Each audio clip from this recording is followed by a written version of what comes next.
Started as a mattress in the back of a work van, to an old Mark I Transit with no power steering, to years of saving and eventually our little T5 giving us memories we will always treasure. And finally, after the sad loss of my mother, a gift like no other. Never in my wildest dreams did I ever think. Bye, have fun!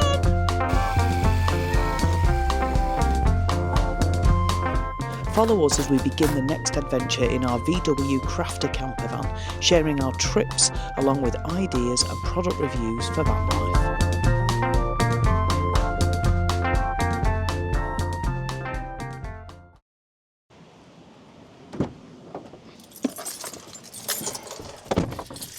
Can you use your camper van as a daily drive, or does this become a problem?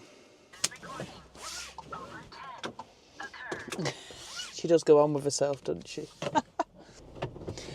Now, some of you will know, don't worry, the camera is hands-free. I'm just going to talk to you while I drive to Home Bargains, actually, to get a few things I need. Some of you will know that we had a T5 before this, and if you've got a T5 or T6, something of that size, then you are effectively the same footprint as any other car.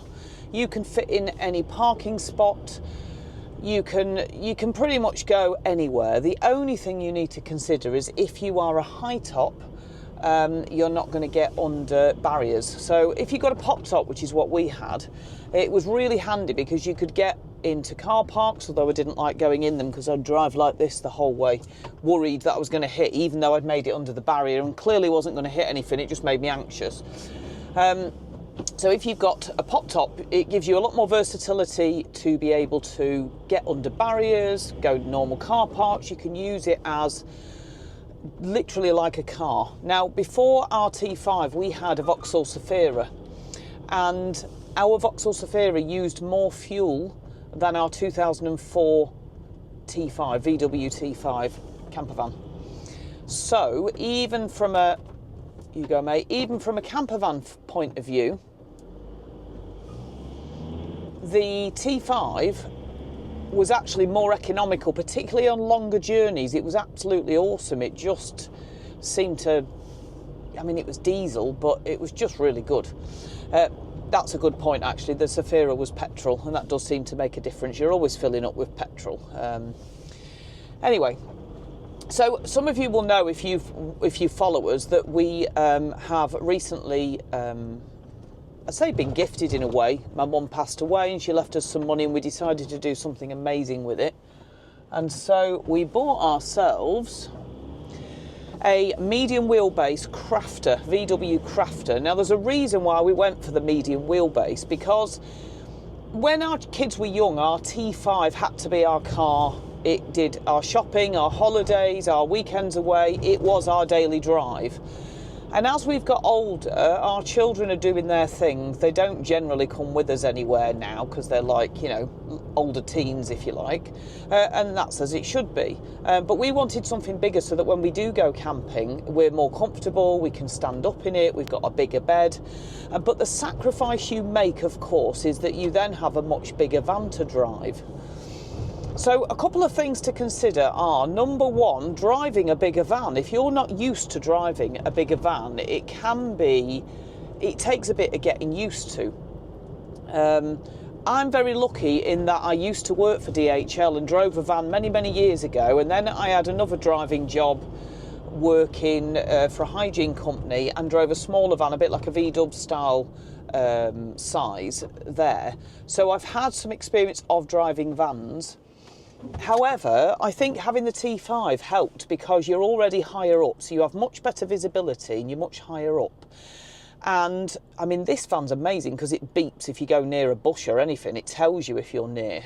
So it's quite a modern thing. But our 2004 had no sensors or anything, and I was able to drive that fine. I think you feel like you're bigger because you're higher up, but you have much better visibility than most cars that are much lower down and you can't actually see how near you are to anything. So having a bigger van in some ways is harder to drive because you are bigger, but in other ways it's better because you're higher up and you have better visibility. And if you've got something that's a bit newer, then you have all the sensors as well.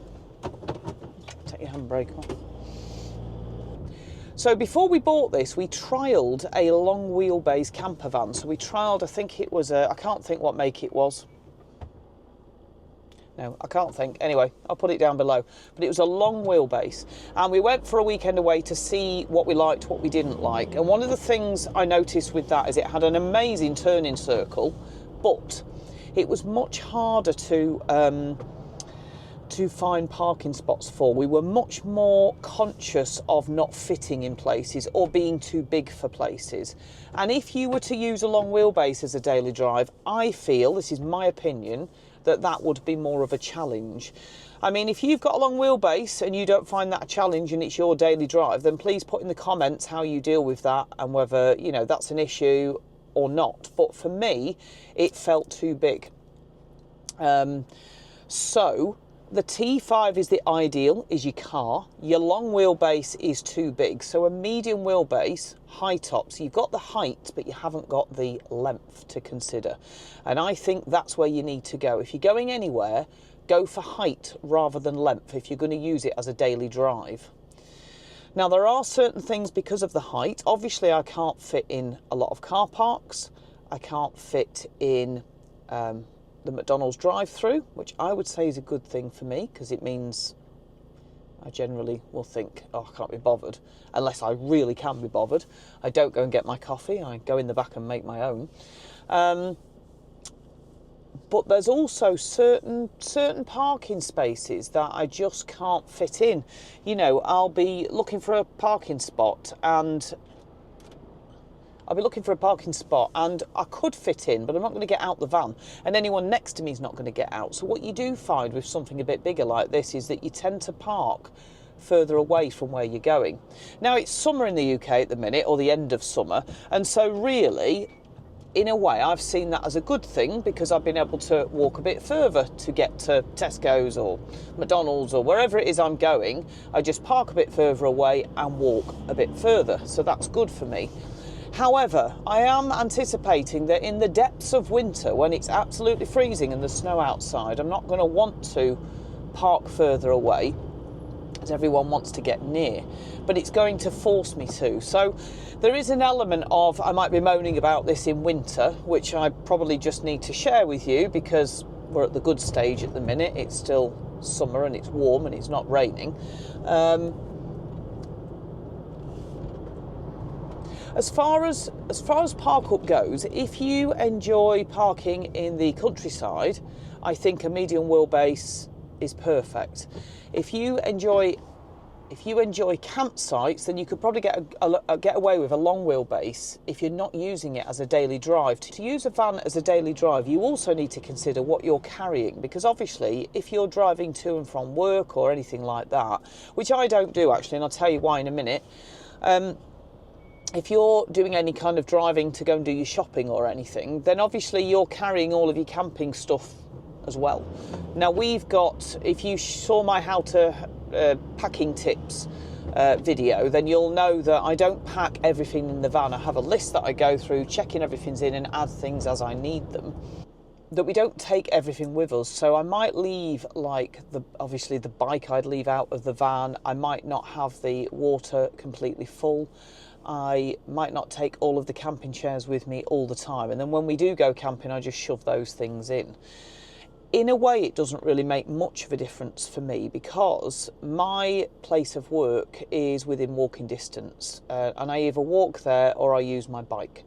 And that makes it a lot simpler because the only time I really use my van is to go and do my weekly shop because I can't get that on the bike, or to nip to my local town, which for me is Stockport, to park up if I'm bringing things back.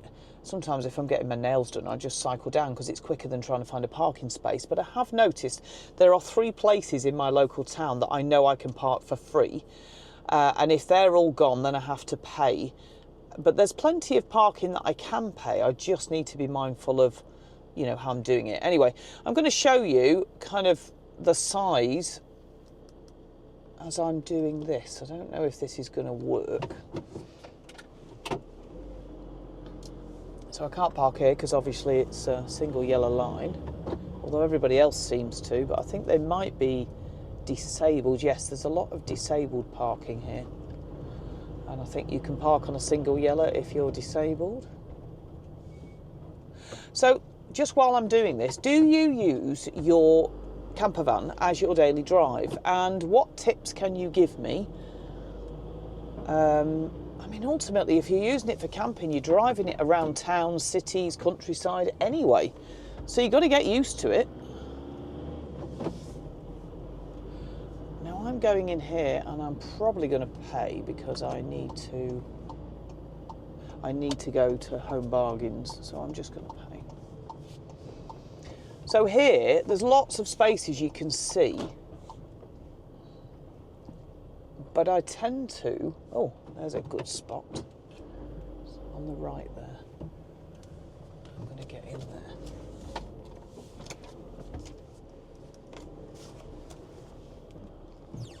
No, don't go behind me.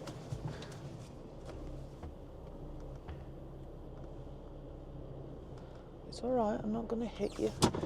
Now, I've also got in this van, which is mega, is a reverse camera. Actually didn't come with the van, weirdly. Thank you.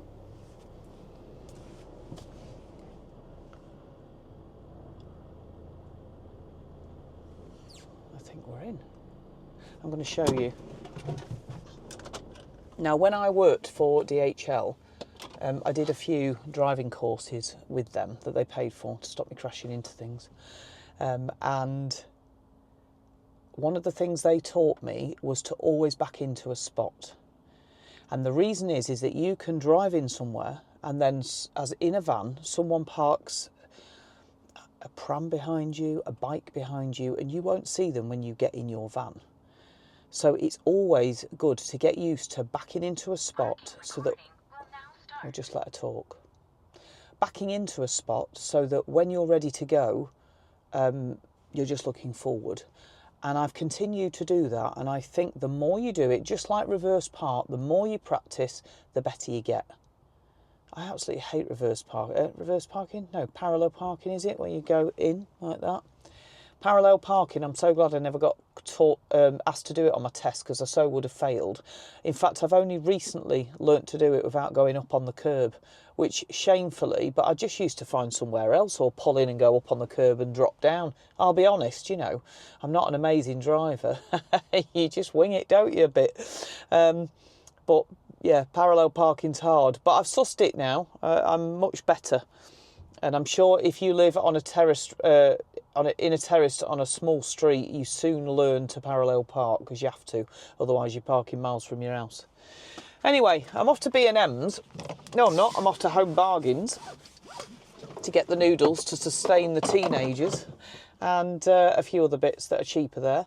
But I want to know what your thoughts are about using your camper van as a daily drive. I personally think a long wheelbase is too big, and a T5, don't even worry about it. That's literally the same as a car. I think you have no problems at all, and they're ideal. If you need a daily drive and a camper van at the same time, your T5, T6 are perfect. And they're not even, you know, much more in fuel. Well, in my experience, they were less in fuel, but, you know, the Zafira was very old, so they might be more economical nowadays. So I'll be interested to see what you think, but I'll show you the spot I'm in now. See, I hope I've done a good park, because it's going to be embarrassing, isn't it?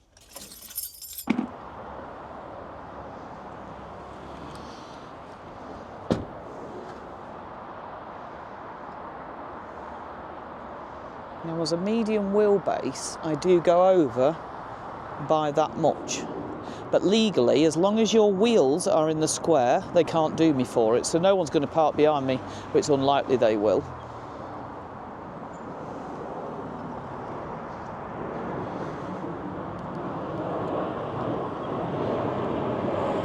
Just before I go in, there's something else I want to share with you, which is dead important. Wherever you're parking, whether you're, I don't know, on holiday or whatever, I've noticed, for instance, because we're near Manchester, if I go to Manchester, there are so many parking spaces, but you cannot park a van. And it says it on the board. If you park a van there, you'll be fined.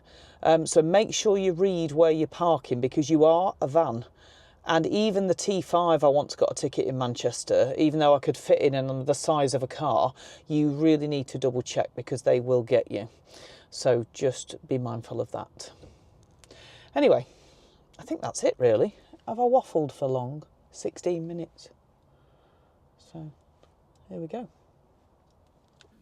Whenever you go Home Bargains, you always come out with one of these big bags, don't you? I've been to Home Bargains, bought a load of stuff that I would like to say I'm not going to use, but you do use it all, don't you? It's kind of, you kind of stock up on your coffee mate and things that are dead expensive elsewhere.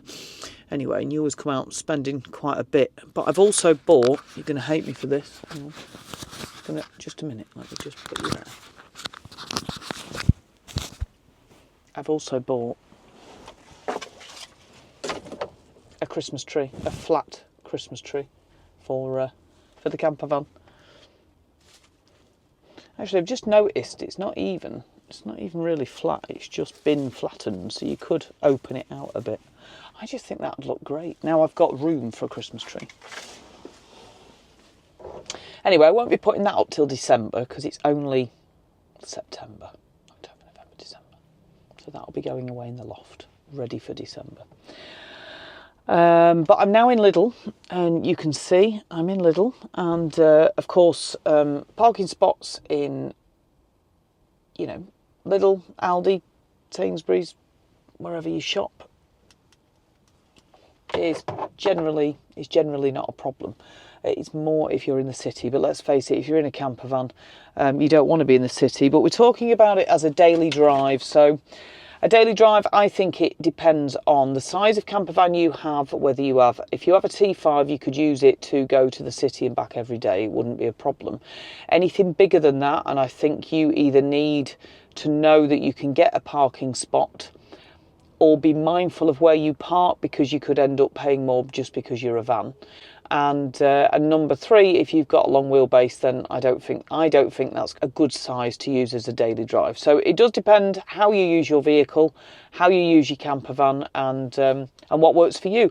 But I was going to say that what I do is I cycle to work, and I've got one of these electric bikes, because yes, I'm lazy, and I did have a real bike, but if I want to go any further than work, I kind of think, oh, I can't be bothered, you know. But with the electric bike, I don't think that. I think, oh yeah, why not? It's quicker than parking. It's literally quicker than driving into Stockport or into my local town and back. It's quicker to do it on my bike than it is in the car. So for me, electric bikes, and then if you fill up with bags and things, it doesn't matter, because you've got this thing helping you up the hill afterwards. So you don't, you know, you're not thinking, oh, I've got to carry all that home. It doesn't matter. So for me, a bike and a camper van are the perfect, especially an e-bike and a camper van are the perfect pair. And that works for me. Anyway, what works for you? Do you have one of those electric scooters? What are they like? We did have one. One of our foster children had one of those. I always felt like a bit of a chav though, you know, like riding around on it, jibbing somewhere. And then how do you lock it up? Because it's so going to get nicked by the local drug dealer, isn't it? So yeah, electric scooters. Walking, obviously. I'm tired now. Anyway, I'm going to shut up. Anyway, thanks for watching. Put in the comments. I know it's a dead short video, but these camper chats are just little ideas to... Excuse me. These camper chats are just little ideas to get chatting with you about what your thoughts are about certain issues with the camper van. So do you use your camper van as a daily drive? Does it work for you? What are your problems? Put in the comments so that anyone thinking about this as a problem can go and read the comments as well and get your advice as well. So please put it in the comments, because it's really helpful for anyone watching. So thanks for watching, and I'll see you next time, which I think is us in... Let me think how this will go. I think it's going to be me and Dave on our wedding anniversary going to Pub in the Woods, a special camper van trip to Pub in the Woods, and then a few days around kind of the Peak District, which was going to be Scotland, and I'll explain why it's not Scotland when you watch next week's video. Anyway, thanks for watching. See you later. Bye.